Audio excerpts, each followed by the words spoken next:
Hello friends, आता आपण बघूया लग्नानंतर होईलच प्रेम याचा 12 मेचा एपिसोड रिव्ह्यू. काव्या पार्थला विचारत असते, पार्थ बोला ना काहीतरी, लग्न झाल्यापासून तुम्हाला मी पहिल्यांदा शांत बघते, प्लीज बोला ना काहीतरी. तेव्हा काव्या बोलते, किशोर कुमार लावू, आवडतात ना तुम्हाला त्यांची गाणी लावल्यावर तुम्हाला बोलावंसं वाटेल, असं काही आहे का? खूप झालं हं पार्थ, आता बोला ना, क्लास यायची वेळ झाली, काहीतरी बोला. तेव्हा काव्य बाहेर बघते आणि बोलते, माझा क्लास मागे राहिला पार्थ, तुम्ही कुठे नेतायत गाडी?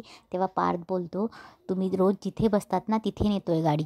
पार्थ गाडीतनं उतरतो आणि काव्य जिथल्या बाकड्यावर रोज बसते तिथे येऊन बसतो. काव्यही पार्थजवळ बसते आणि तेव्हा पार्थ बोलतो, इथेच बसतात ना रोज? या बेंचवरच क्लास सुरू असतो ना तुमचा? मीच मूर्ख आहे, वसू आत्याशी भांडलो. त्या म्हणाल्या होत्या ना की काव्य नक्की क्लासलाच जातात ना की इकडे तिकडे जातात? मीच कॉन्फिडेंटली वसू आत्याला बोललो की काव्य कुठे जातात, काय करतात, मला व्यवस्थित माहिती असतं. हे आधी माहीत नव्हतं, पण काल कळलं मला. काल कळलं की तुम्ही क्लासला नाही, या बेंचवर येऊन बसतात, हो ना? नाही, तुम्हाला जाब नाही विचारते मी, कारण तो हक्क तुम्ही मला दिला नाही आहे. पण आणि इथून पुढे जाब विचारायचा हक्क तुम्ही मला दिलात तरीही मी तुम्हाला जाब विचारणार नाही. तुम्हाला आत्तासाठी सांगतोय, मी तुमचा नवरा आहे, मालक नाही आहे. त्यामुळे तुम्हाला कुठेही जाताना, कुठेही काही करताना मला परमिशन विचारायची गरज नाही आहे. मला मान्य आहे तुम्ही मला नवरा नाही मानत, मित्र नाही मानत, पण मी तुम्हाला स्वतःला तुमचा मित्र मानतो. त्या मैत्रीपोटीच मी तुम्हाला सपोर्ट करत होतो, तुमचे स्वप्न पूर्ण करण्यासाठी, तुम्हाला कलेक्टर होण्यासाठी. आणि तुम्ही काय क्लास सोडून इथे बेंचवर येऊन बसतात? मला असं वाटत होतं की काव्य चिडचिड्या असतील, खडूस असतील, पण खोट्या असतील असं वाटत नव्हतं. खोटं बोललेलं जसं मला आवडत नाही तसं तुम्हालाही आवडत नाही असं वाटलं होतं, पण तुम्ही माझा विश्वास खोटा ठरवलात काव्या. तेव्हा काव्य काही बोलणार तेवढ्यात तिला विक्रमचे शब्द आठवतात की हा मित्र मैत्रिणीचा, तो जर खरंच एखाद्या मुलीसारखा नाराज झाला असेल तर आता चांगुलपणाची वागण्याची सगळी जबाबदारी त्या मुलीवरती आहे. तिचा सगळा इगो वगैरे बाजूला ठेवून त्याच्याशी एकदा बोलावं. तेव्हा काव्य पार्थला बोलते, पार्थ असं उगाच स्वतःला त्रास करून घेऊ नका. तेव्हा पार्थ बोलतो, काव्य प्रश्न त्रासाचा नाहीच आहे, फसवलं जाण्याचा आहे. काल तुम्हाला फोन केला तेव्हा इथे उभे राहून मी बोलत होतो. तेव्हा काव्य बोलते, म्हणजे तुम्ही ऑफिसमध्ये नव्हता? तुमचा फोन ऑफिसमध्ये राहिला होता, तो द्यायला आलो होतो मी. काव्याला कालचा पार्थचा फोन आठवतो. तेव्हा पार्थ बोलतो, अनिशा भेटली मला, अनिशांना विचारलं की काव्य कुठे आहेत, तर त्या सारवासारव करायला लागल्या. तेव्हा काव्याला अनिशाचंही आठवतं. पार्थ बोलतो, तुमची बाजू सावरून घेत होत्या, कळलं मला ते, मला डाऊट आला, पण मी म्हटलं जाऊ द्या, कशाला एवढं खोलात शिरायचं. दोघींचं काही सिक्रेट असेल, पण कसं असतं ना काव्या, आपला मित्र मैत्रीपोटी आपल्याला पाठीशी घालतात, आणि हे करत असताना आपल्या माणसांचं काय नुकसान होतंय हे कळत नाही त्यांना. हाच विचार माझ्या डोक्यात आला आणि म्हणून मी इथे तुम्हाला बघायला आलो. तर तुम्ही माझ्या समोर बसल्या होतात, तुम्ही मला दिसत होतात आणि तिथे मला मीच दिसत होतो, तुम्हाला मदत करणारा, तुम्हाला मोटिवेट करणारा, अभ्यास करताना झोप येत असेल तर कॉफी आणून देऊ विचारणारा. पण तुम्ही काय केलं काव्या? खोटं बोलून माझ्या मैत्रीचा, माझ्या एफर्ट्सचा अपमान केलायत Kavya. I feel like a loser. तेव्हा काव्या बोलते, तुमचं झालंय बोलून? नाही म्हणजे मला बोलायचं होतं. मी काय म्हणते ते एकदा शांतपणे ऐकून घ्याल? इकडे मंजिरी मिथून काकांची ग्रोसरीच्या सामानाबद्दल बोलत असते. तेवढं तिथे मानी येते आणि बोलते, काय गं, कुणाला रवा आणायला सांगितलं आहेस, जीवाला का? तेव्हा नंदिनी बोलते, नाही तिथे जिममध्ये मी मिथून काकांना सांगितलं.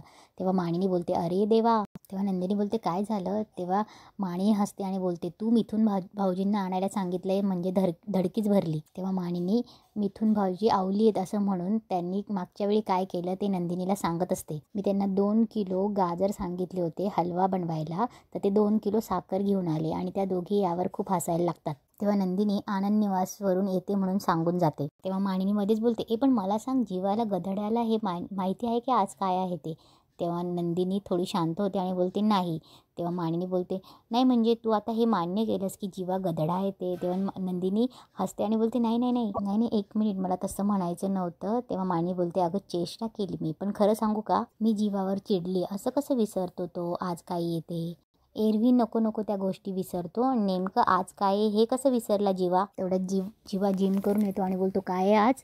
आणि त्यांच्याजवळ येऊन पुन्हा विचारतो, काय आज? इकडे काव्या पार्थला बोलत असते की, पार्थ हे बघा, मला माहिती तुम्ही चिडलाय माझ्यावर आणि मी वागतेही तशी, पण मी काय म्हणते एकदा ऐकून घ्या प्लीज, समजून घ्या. हे बघा पार्थ, तुम्ही एक हॅप्पी गो लकी माणूस आहात, मीही आहे, पण मी खूप चूजी आहे माझ्या मित्रमैत्रिणींच्या बाबतीत, रादर एकूणच माणसांच्या बाबतीत. माझी मित्रमैत्रिणी मी स्वतः निवडते आणि तुम्ही माझे मित्र नाही आहात पार्थ. हे बघा, जे खरं आहे ते मी सांगितलं, तुम्ही आत्ता माझे मित्र नाही आहात, पण तुम्ही मला तुमची मैत्रीण मानतात ना. पार्थ, मी काव्य आहे. मला मनापासून जोपर्यंत एखादी गोष्ट वाटत नाही तोपर्यंत मी ती करत नाही. आणि एकदा का ती गोष्ट मनापासून करावीशी वाटली तर मी ती केल्याशिवाय राहत नाही. आत्ता अभ्यास करावासा नाही वाटत आहे मला आणि म्हणून मी नाही करत आहे अभ्यास. पण जेव्हा मनापासून वाटेन तेव्हा मी करेन ना. अभ्यासच काय, सगळं करेन मी. आत्ता तुम्हाला माझा मित्र मानत नाही, पण पुढे जाऊन मला वाटलं तर. तेवढ्यात काव्य शांत बसते. तेव्हा पार्थ विचारतो, काय काय पुढे जर वाटलं तर काय? तेव्हा काव्य बोलते, पुढे जाऊन वाटलं तर मी मानेनही तुम्हाला माझा मित्र. पार्थला खूप आनंद होतो. पार्थ स्माईल करतो. तेव्हा काव्यही बोलते, तेव्हा तुमच्या प्रत्येक गोष्टीचा फरक पडेल मला. पार्थ, एकदा मैत्री केली तर मी ती निभावल्याशिवाय राहत नाही. तेव्हा मैत्री खातीर मी तुमच्यावर हक्क दाखवेन. तुम्हाला माझ्यावर हक्क गाजवू देईन. तुमचा सगळा वेडेपणा सहन करीन. तुमच्याशी एखाद्या अगदी लहान मुलीसारखी वागेन. तुमच्यावर अगदी अंधळा विश्वास ठेवेन आणि तुमचा माझ्यावर असलेला विश्वास कधीच ब्रेक होऊ देणार नाही. तेव्हा पार्थ खूप खुश होतो आणि बोलतो, खरंच असं होईल म्हणजे तुम्ही असं करू देता? तेव्हा काव्य बोलते, पण मित्र मानेन तेव्हा. तेव्हा काव्य बोलते, पण पार्थ, मी तुमच्या सगळ्या एफर्ट्सचा आदर करते, पण म्हणून मी स्वतःमध्ये बदल करेल याची अपेक्षा करू नका. तेव्हा पार्थ खुश होऊन बोलतो, ठीक आहे बालिके, तुम्ही तुमचा मैत्रीचा धर्म पाळा, आम्ही आमचा.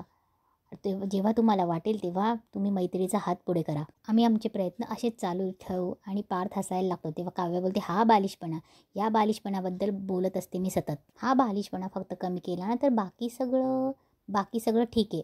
तेव्हा काव्याला पण हसायला येतं.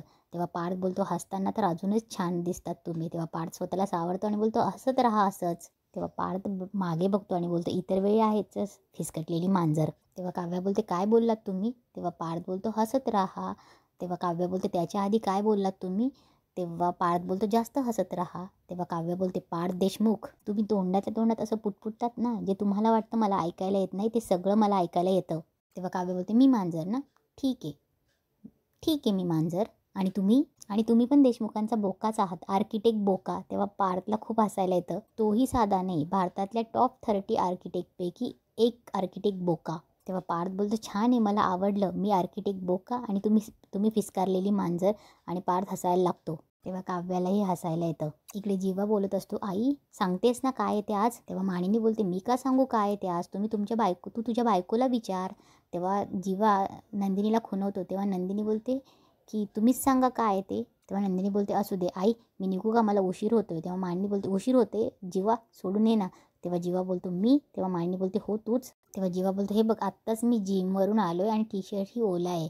तेव्हा मानिनी बोलते, उत्तम, बाईकवर सोड म्हणजे येताना सुकून येशील. तेव्हा जीवा बोलतो, काही काय बोलतेस? तेव्हा मानिनी बोलते, अरे यात काय काही बोलते, बरोबरच बोलते मी, हो की नाही गं? आणि टी-शर्ट काय घामाने भरलाय ना, तेवढा फक्त चेंज कर, तेवढा वेळ थांबशील ना गं? तेव्हा नंदिनी बोलते, हां फार उशीर होणार नसेल तर थांबते, येता आवरून पटकन. तेव्हा मानिनी बोलते, हो पटकन आवरतो आमचा जीवा, आणि आंघोळ तर काय सुपर फास्ट करतो माहिती आहे तुला. एकदा माहिती आहे जीवा लहानपणी आंघोळीला गेला ना की 1 मिनिटात परत यायचा, आणि हळूहळू मी त्याला टॉवेल देणंच बंद केलं. मग राग आला, मग हळूहळू वेळ लावायचा आंघोळीला. तेव्हा जीवा बोलतो, एक मिनिट, आता मी खूप वेळ घेतो आंघोळीला. तेव्हा मानिनी बोलते, मुलगी आहेस का, चटकन आंघोळ कर की. अगं तुला माहिती आहे, एकदा जेव्हा आंघोळीला गेला तेव्हा जीवा बोलतो, एक मिनिट, काय चाललंय? अगं माझ्या आंघोळीचे किस्से हे हिला सांगायची गोष्ट आहे का? तेव्हा मानिनी बोलते, हिलाच सांगणार, नाही तर कोणाला सांगणार? हे बघ, नवरा बायकोबद्दल एकमेकांना सगळं माहिती असायला हवं, अगदी आंघोळीला किती वेळ लागतो हे सुद्धा. तेव्हा नंदिनी बोलते, असू दे आई, मी निघते जीवा, आणि तुमच्यासाठी बदाम भिजत टाकले, ते आठवणीने खा. नंदिनी गेल्यावर मानिनी बोलते, ऐकलंस ना, बदाम भिजत ठेवले. तेव्हा जीवा बोलतो, हां मग बदाम खा आणि आठवून बघ काय आहे ते. तेव्हा जीवा बोलतो, काय आठवायचंय? तेव्हा जीवा बोलतो, काय आहे काय आज? तेव्हा मानिनी बोलते, तू बदाम तर खा, मग आठवेल कदाचित, जा. तेव्हा काव्या बोलते, इकडे काय देशमुख, अगदी 32 दात दाखवून हसतायत, ऑफिसला जायचं नाही का? काय ऑफिसही बंद, कंपनी बंद, काय इथे बेंचवर बसून तुम्हाला हे बेंच रिनोव्हेट करायचे? तेव्हा पार्थ बोलतो, आयडिया चांगली आहे. थोड्यात पार्थ बोलतो, नाही मला मीटिंगला जायचंय, मी जातो. तेव्हा पार्थ बोलतो, बरं मी संध्याकाळी पिकअप करायला येतो. तेव्हा काव्या बोलते, कशाला, काही गरज नाही, आज मी तुमच्या गाडीत स्वतःहून बसली आहे, उगाच तुमचं विमान हवेत उडवू नका. माझी मी येईल. तेव्हा पार्थ बोलतो, तुम्ही यालच, त्यात डाऊट नाही, पण मी असं ऐकले तुम्हाला कुणीतरी 2 केक सांगितलेत. कुणी सांगितलेत बरं? ते आठवत नाहीये. तेव्हा काव्या बोलते, मानिनी काकूंनी सांगितले. तेव्हा पार्थ बोलतो हां तर मग तुम्हाला 2 केक्स आणायचे, 2 पिशव्या असतील तर मग तुम्हाला मदत करायला पिकअप करायला येतो मी. तेव्हा काव्या पार्थकडे बघते तेव्हा पार्थ बोलतो असं आईने सांगितलंय मदत करायला पिक करायला. तेव्हा काव्या बोलते नाही पण 2 केक्स आण असं का सांगितलं असेल मानिनी काकूंनी. तेव्हा पार्थ बोलतो बहुतेक आईला हे चेक करायचं असेल की घरी बनवलेला केक चांगला आहे की बाहेरून आणलेला केक चांगला आहे हे बघायचं असेल कदाचित.